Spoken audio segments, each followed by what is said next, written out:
Assalamualaikum warahmatullahi wabarakatuh. Salam jumpa mahasiswa Universitas Terbuka dimanapun Anda berada.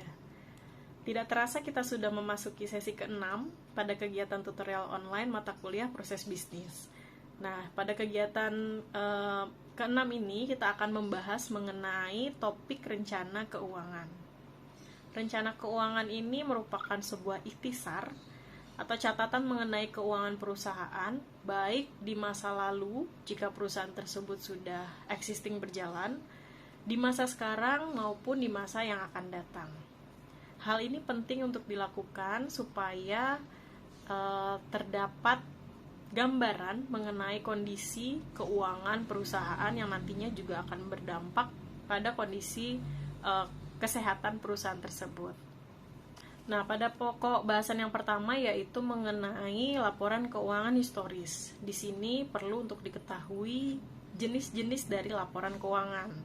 Laporan keuangan juga biasa dikenal dengan istilah financial statement ya. Jadi perlu untuk diketahui bahwa terdapat beberapa jenis laporan keuangan. Yang pertama adalah neraca atau dikenal juga dengan balance sheet. Kemudian yang kedua ada laporan laba rugi atau income statement, dan yang ketiga adalah laporan arus kas atau cash flow statement. Laporan keuangan ini penting untuk menunjukkan prestasi perusahaan di masa lampau, juga bisa sebagai dasar untuk penetapan kebijakan di masa yang akan datang. Nah, biasanya laporan keuangan disusun per periode tertentu, ada yang 3 bulan, 6 bulan, 1 tahun, dan lain-lain tergantung pada bentuk seperti apa laporan keuangan tersebut diperlukan. Laporan keuangan ini penting karena diharapkan dapat memberikan informasi mengenai profitabilitas, risiko maupun timing atau waktu dari pengembalian investasi yang biasanya dilakukan oleh perusahaan. Biasanya juga laporan keuangan ini dapat menjadi gambaran suatu perusahaan itu sehat atau kondisinya sedang tidak baik-baik saja. Perlu diingat bahwa pengguna laporan keuangan terdiri atas 2 kelompok. Yang pertama adalah kelompok internal perusahaan, manajer keuangan, direksi, dan lain sebagainya. Dan yang kedua adalah pihak eksternal, investor, dan juga pihak-pihak lain. Lalu karyawan tergolong kepada kelompok internal atau eksternal ya. Ternyata karyawan juga bisa masuk ke dalam kelompok eksternal. Di sini karena dari laporan keuangan bisa dilihat kecenderungan perusahaan tersebut. Apakah perusahaan di mana tempat mereka bekerja itu akan masih dapat menjadi tumpuan untuk bekerja, memberikan mereka penghasilan atau tidak. Nah, termasuk juga masyarakat perlu untuk mengetahui mengenai laporan keuangan suatu perusahaan.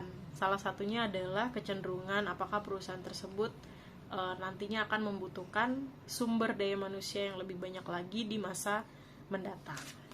Kemudian pokok bahasan kedua yaitu kebutuhan dan sumber modal perusahaan. Pemenuhan kebutuhan dana ini penting untuk menjadi dasar apakah tersedia modal yang cukup untuk operasional perusahaan ke depannya atau tidak. Kebutuhan modal ini bisa didapat dari internal maupun eksternal. Nah, silahkan Anda membaca BMP atau modul acuan serta sumber-sumber lainnya yang terkait. Dan yang terakhir adalah pokok bahasan ketiga, kita akan membahas mengenai proyeksi cash flow dan evaluasi investasi.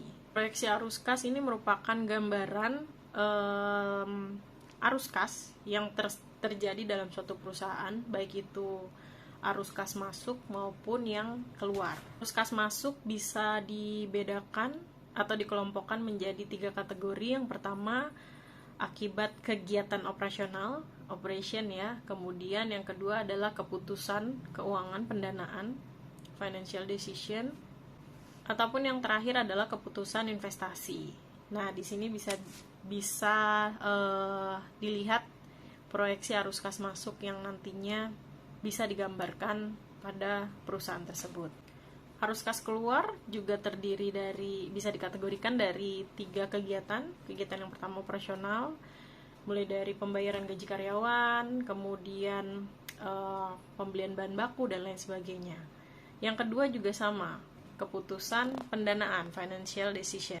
Contohnya misalnya pembayaran dividen kepada pemegang saham, atau juga untuk pembayaran bunga. Dan yang terakhir adalah keputusan investasi.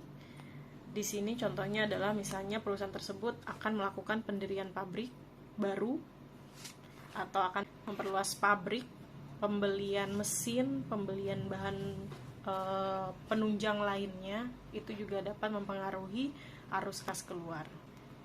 Nah, itulah kurang lebih gambaran mengenai topik ke-6 pada kegiatan Tuton mata kuliah proses bisnis kali ini. Saya harap Anda tetap membaca sumber acuan, materi inisiasi, atau sumber-sumber lain. Pastikan yang kredibel, yang dapat terpercaya, yang sumbernya jelas, sehingga dapat membantu Anda dalam mengerjakan soal-soal, diskusi, maupun tugas. Tetap semangat, jaga kesehatan. Wassalamualaikum warahmatullahi wabarakatuh.